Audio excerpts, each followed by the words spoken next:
Okay, now we discuss the following problem called the synchronized time problem.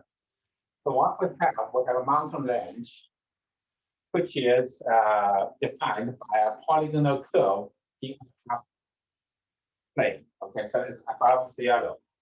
It's a polygonal curve. So that means between two consecutive vertices or polygons, there is a straight line. So it's formed by line segments putting together. So that's a polygonal curve. All right. So we want to prove the following statement. It says for any range, mountain range, it is always possible for two climbers at this point. One on the left side, one on the right side. They climb up and meet at the peak in such a way that any time their height will be same. So when they climb up, they always maintain same height at any moment. Initially, of course, they are ground zero. All right. So we want to prove the following using graph theory. Now, it's a kind of surprise that this problem really has nothing to do with graph theory at all at first glance. And what we will do is to use graph as a model to model this problem. In other words, we transform the problem into a graph problem. So initially, we need to construct a graph and then use that graph to come up with this theorem. All right. Before we start with the construction of the graph, let's have a feeling of this problem first. What does it mean? All right. So for the most simple case is, so we have this situation. So A and B. Of course, in this case, it's quite simple. By given proper speed for A and B, they can both go up in this way, while they maintain their at any moment they maintain that height. We got some parallel lines. So so at this moment A is here, B is here. If we draw another one, so at this moment A is here and B is here. So it can be done, obviously. Okay. But this one has nothing to do with discrete math. It's more like a physics. If we talk about speed or the continuous mathematics problem. All right. Now the difficulty is because these vertices, these are turning points. Once A or B reach one of these vertices, then A, B may need to change direction. So that's the difficult we need to resolve in order to prove this theorem. So let's take a look.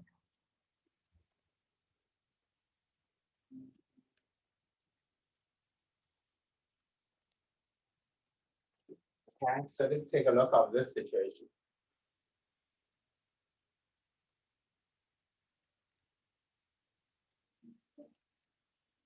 Okay, so initially, of course, although A climb up, but once A reach this point, so B is here.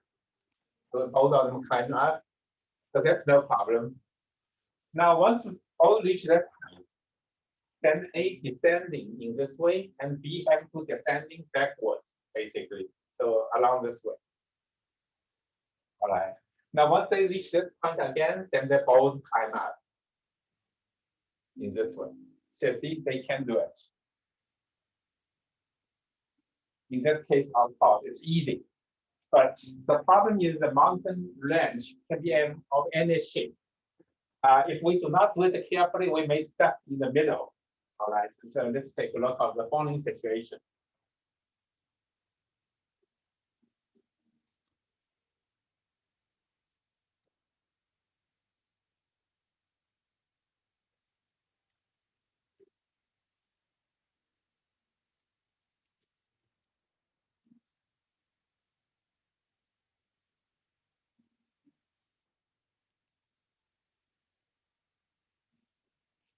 Let's see.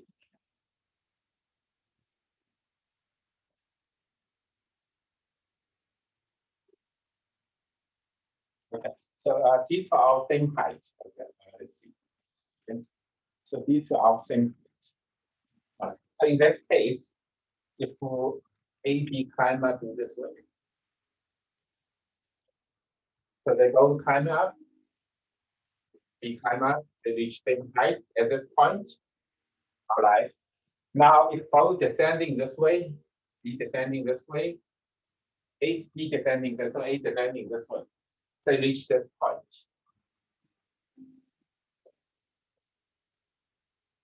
Now what do we do? The B cannot continue descending here because A has nowhere to go.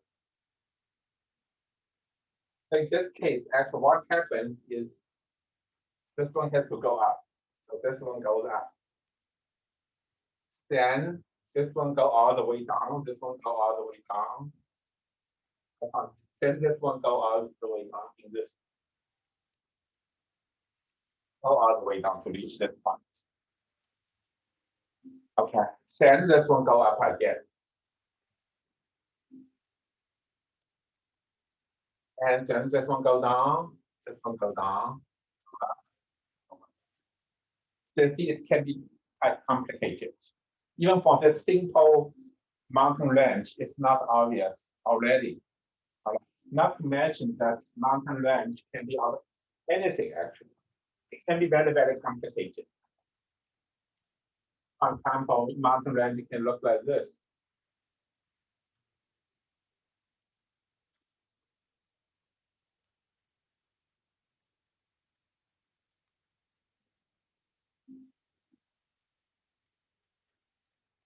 Okay. So by definition, that's a very good mountain range. It's a polygonal curve. So this is a polygonal curve. So see, it can be very complicated. All right. So however, we're going to use graph theory to show that this one is always possible, regardless of how complicated the mountain range is. All right. Okay. So let's see.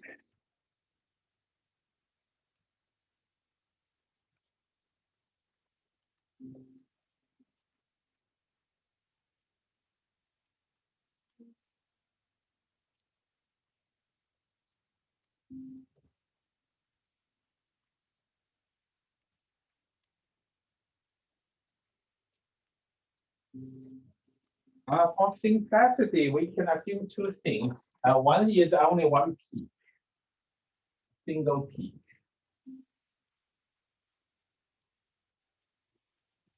Okay. Secondly, no plateau.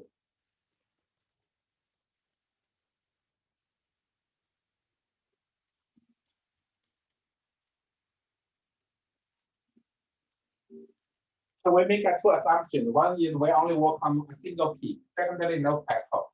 So no line segment is parallel to this line.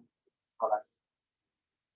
So actually, we don't need these two assumptions, but with these two assumptions, the problem becomes a little bit easier. Okay. So for example, this one, even with plateau, it does not matter if we have plateau like this. We can reduce this one to this. We can just transform this one to this one. So this really does not create a problem, but it's easier to work with and these two assumptions. All right. Okay.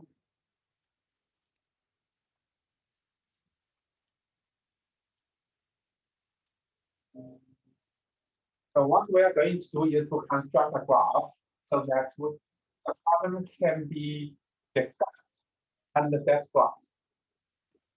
So what we need to do is to construct a graph G equals V. Since we already used the vertex for these points, the vertex refer to these points in the mountain range already. So here, instead of using vertices, we'll use nodes. So we call these nodes, this node set.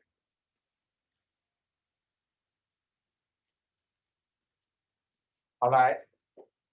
Now, what will be our nodes?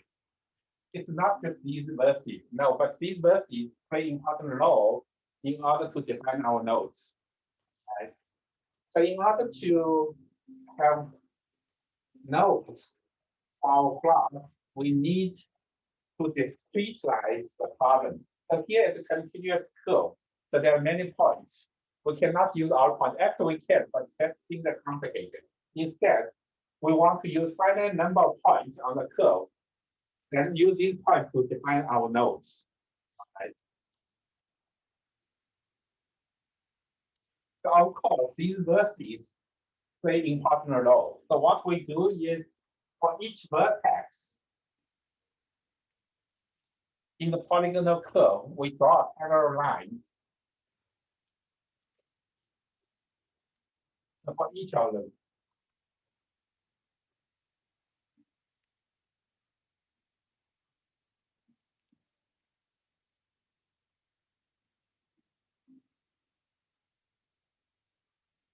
Okay, so we're going to use these points. So each parallel line will intersect some points on the polygonal curve. We're going to use these points to define our nodes.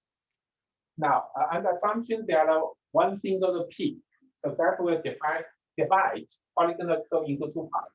One is the left side, one is the right side. All right, for the polygonal curve, we have left side and the right side.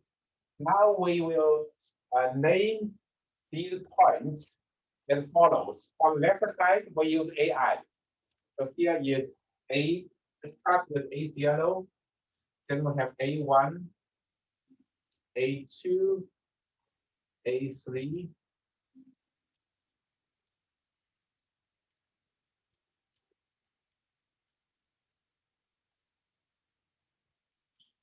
All right, so we have these 6 points on the left side. Similarly, for right side, actually 9 points because we start with 0. So we start with B0, B1, B2, B3, B4,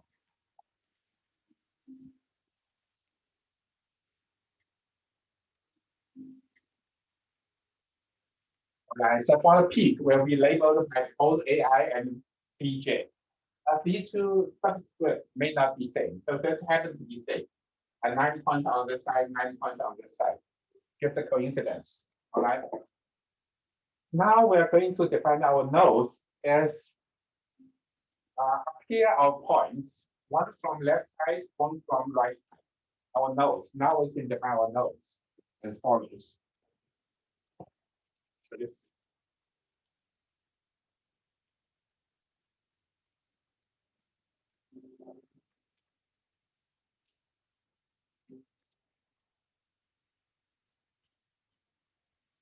Node always contain a point on left side and a point on right side. So node is A, I, B, J. But not all possible combinations. There's certain combinations. So it's a combination of AI and BJ with following condition.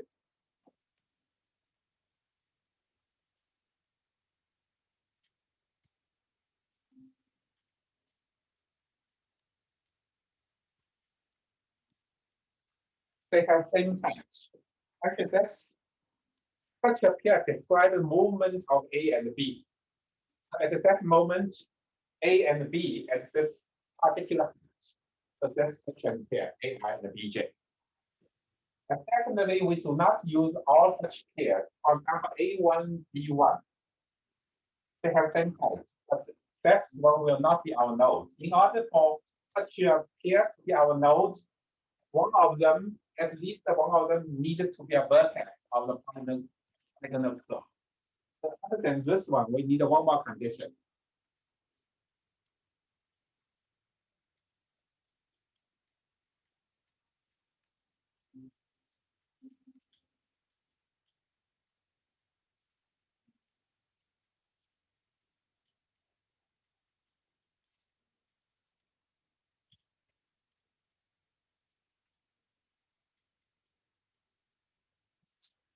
All right, so that's our definition of nodes. Each node consists of a one point on left side and one point on the right side, such that these 2 points satisfy these 2 conditions. Same height and one object, at least one object is a vertex. All right. So for example, for A1 on left side, there are 2 vertices on 2 points on the right side, B3 and B1. All right. So there are 2 different combinations with them. So we can have A1, B3, A1, B1. However, this one is not a node. because none of A1 or B1 is a vertex. It's in the middle. This one is in the middle. But this one is a vertex. It's a node in our graph. Because B3 is a vertex of the mountain range. Similarly, for this one, if we look at this level, then A2B2 is a node. This one is a node. A2B2, but not A2B4. Because this one is a middle point, this one is a middle point, not a vertex. This one is not node. So we have these two nodes. All right, so that's the meaning of nodes. Now we need to connect the nodes together to form edges. How do we form edges? So in the graph, there are two components.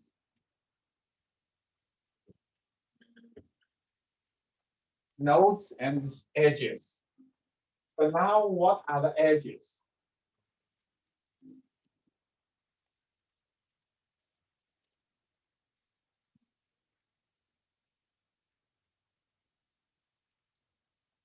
So under what condition do we add an edge between two nodes? So we want to determine for two different nodes when they belong to our edge. So where do we make this one is an edge? All right. So this one is determined as follows. So AI, EJ, the same level. Okay. Now these are same level, again, same level.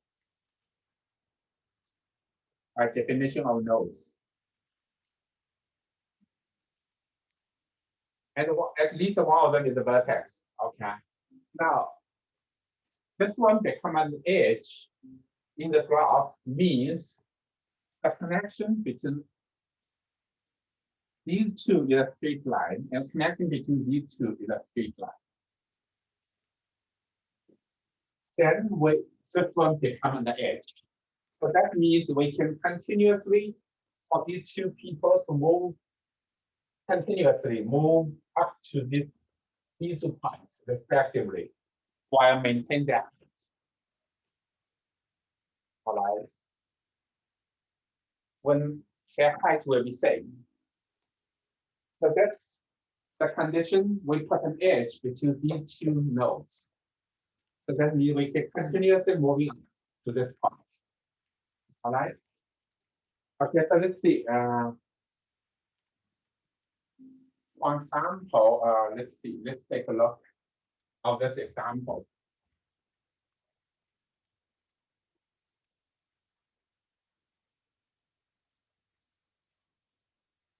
Okay, so we know A1B3 is a node. A1B3 is a node. All right. A2B2 is also a node.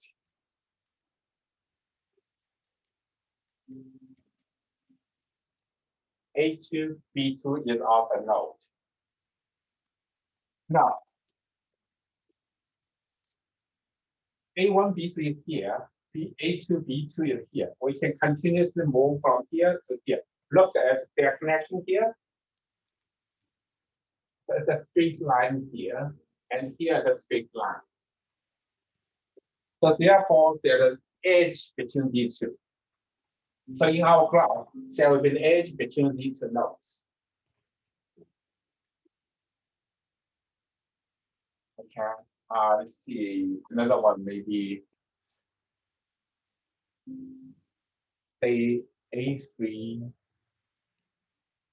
Yeah, another one, another node, A3B5 is a node. A3B5 is a node.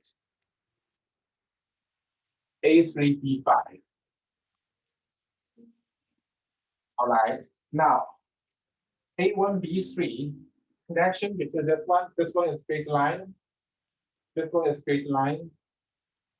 So that means A1B3 between A1B3 A3B5 they are straight there's an edge. So this one is an edge. However, between A3B5 and A2B2, A2B2, G2 has no edges, because if we look at the situation, this A2, A2, A3, but B2, B2, B5, it's not a straight line. It's goes like this. So this one goes like this. So there are no edge between these two. Okay. So using this definition, we can construct our graph G. So using this idea, so this one is, there are no edge between these two. All right. So now we construct a graph.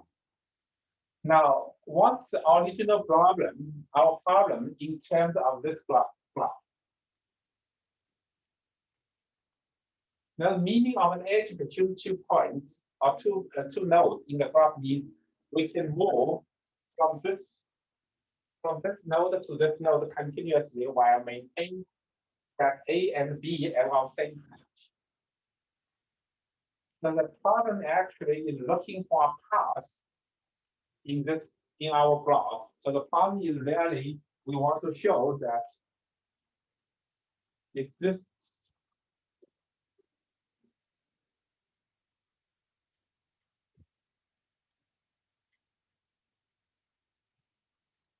a peak. Okay. So peak may be is the J's.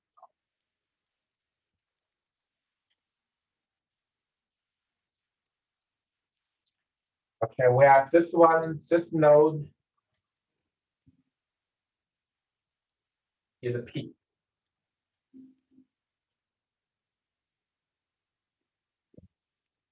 The problem is really we need to show that in this graph there is always a path from initial position of A and B, and it's a B, so this one, to the peak.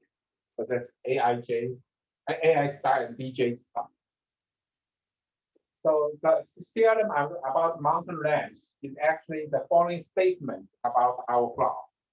In order to prove a theorem, what we need to prove is that there always path from A0, B0 to the peak.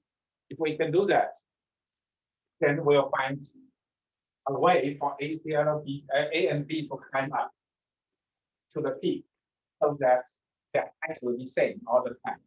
All right. So now the problem reduced to really a very simple graph problem. Is there a path in the graph? All right. Okay. Now, unfortunately, now the problem looks to be simple, but it's not as simple as it looks. How can we decide where there are paths between two vertices in a graph? Actually, it's not an easy path at all.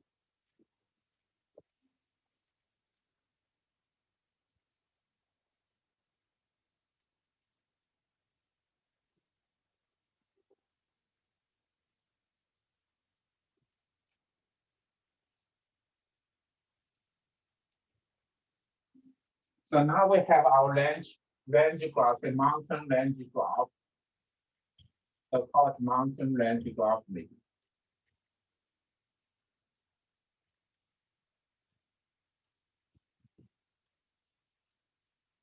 All right. The one we need to show is there are paths.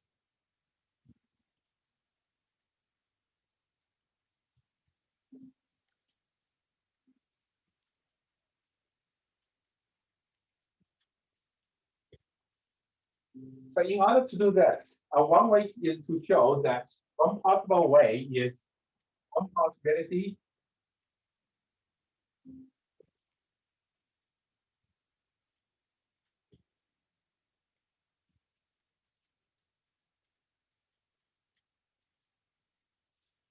One way is to show the graph G is a connected graph. If we can show that graph we obtain is a connected graph, then of course the definition of any pair of vertices, there are always a path between them. Then we are done. Unfortunately, it is not the case. This graph may not be connected. I will leave it to you to find out but this graph may not be connected. All right, so we cannot use this way to prove it. So what can we do? We need to look into structures of the graph. So then we are looking into structures of graph. So this one cannot work, right? So we need to look into structures.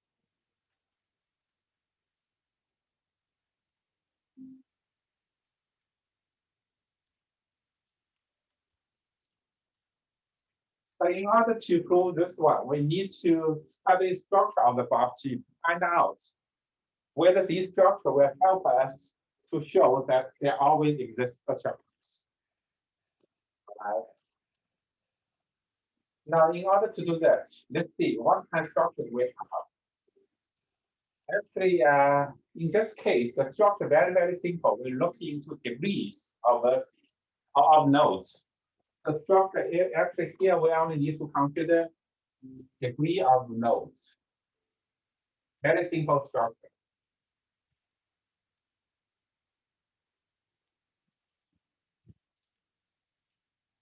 All right, so degree. So what can we see about degree of nodes? Now there are two special nodes. What are the degree of these two special nodes?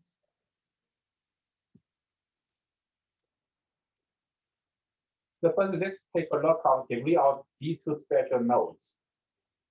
So it turns out that degree of both of them is 1.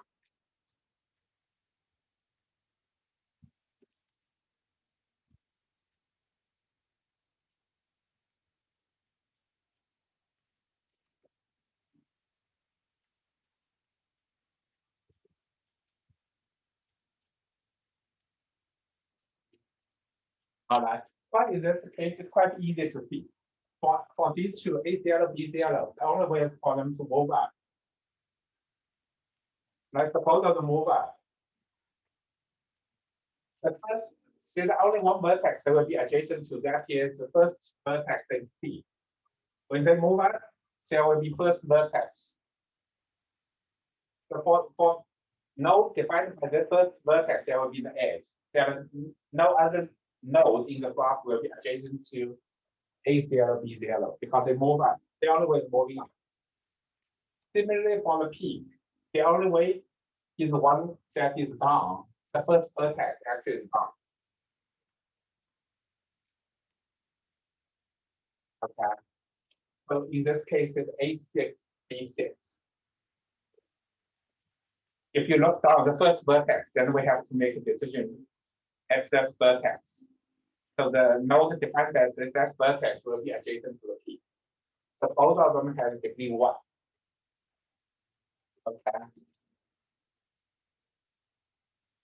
So that's the first structure. That's easy to see. Now,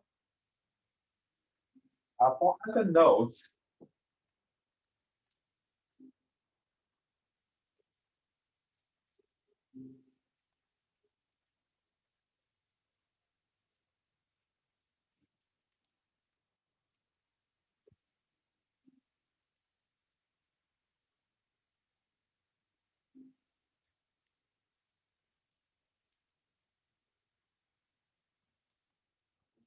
maybe just for any other nodes, it's easier. So not these two.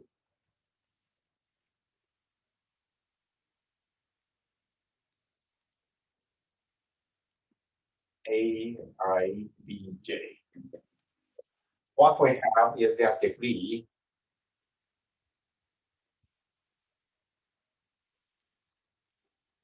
Only two possibilities, either 2 or 4. Okay, I'm not going to show you this. It's easy to see. Okay, I will leave it as an exercise for you to find out. For any other node, degree will be either 2 or 4. 2 is one of the two. 2 is one of them is a vertex.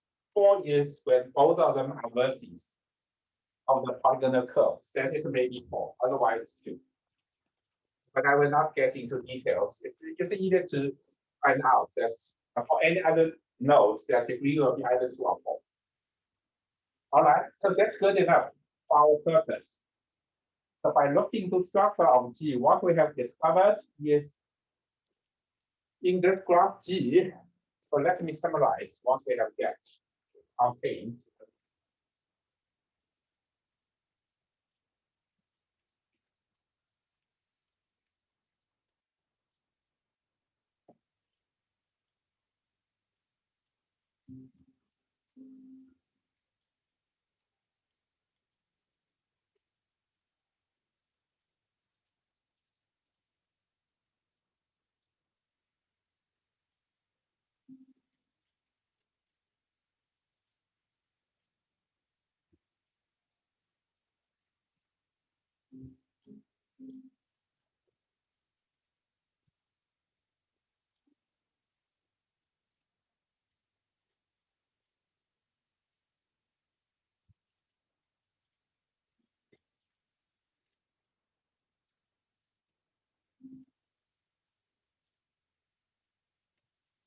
So by looking to structures, that's what we discovered.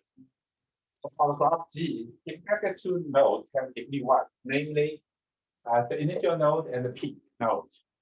And all other nodes have degree 12.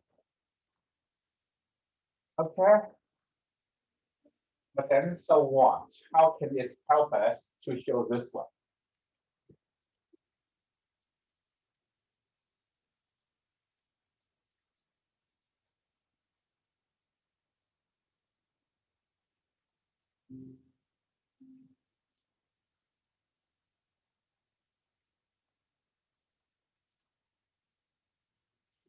Okay, after we don't need that one anymore. Now it's just on this plot. Okay, so we can erase everything here. Nothing to do with this mountain range at all. It's a graph problem. So our original problem in terms of mountain range now become a graph problem. What we need to show is in a graph with this property, there are always a path between two nodes of degree 1. So what we need to show is in such a graph,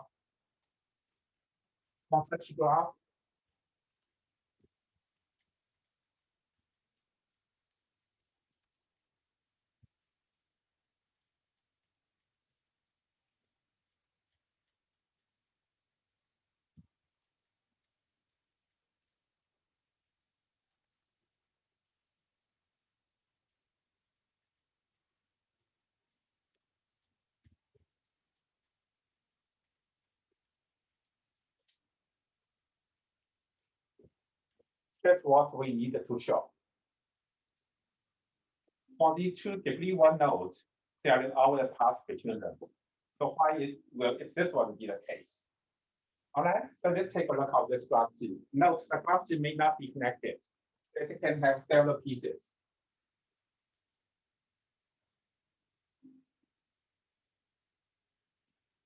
All right. So first one, in order to prove this one, what we need to do is to show that these two degree 1 vertex must be in the same component, So we cannot have situation the user here, maybe V is here. So we cannot have this situation. So this will not happen. If that will happen, of course, there are no paths between U and V because they belong to different components. Okay.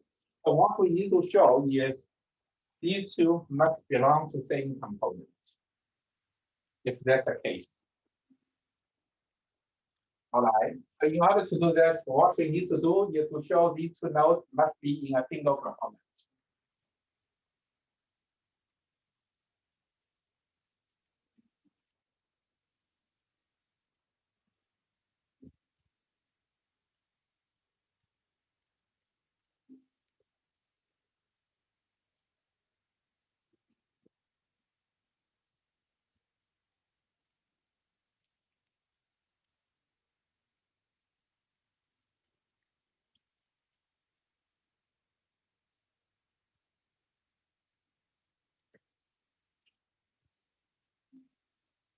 Okay. So in order to prove this one, what we need to prove is this one. There are components containing all degree 1 nodes. So therefore, because this one is connected, of course, for any two nodes, there are paths between them. So therefore, this one of course it holds. Now, question is why should these two nodes in same component? This is trivial because of handshake theorem.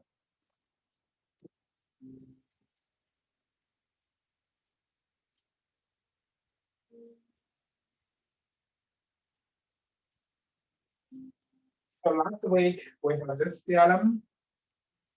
For any graph, the number of vertices of order degree is even.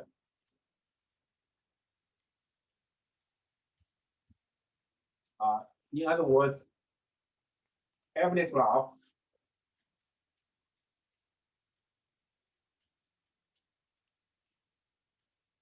has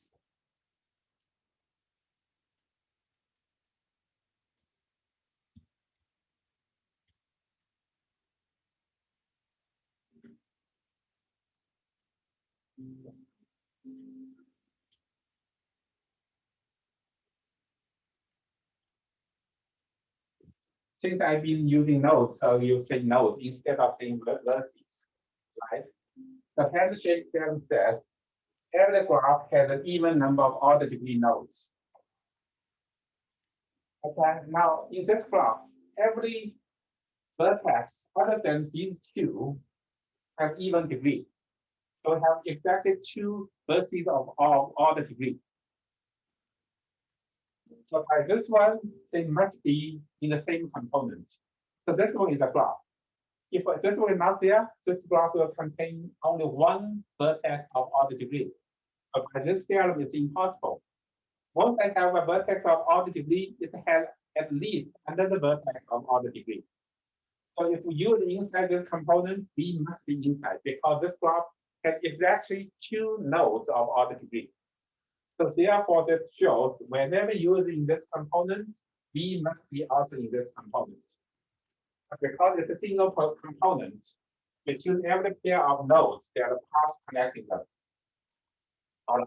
So it follows from handshake theorem. You see, this very simple result actually implies that indeed there are paths between these two.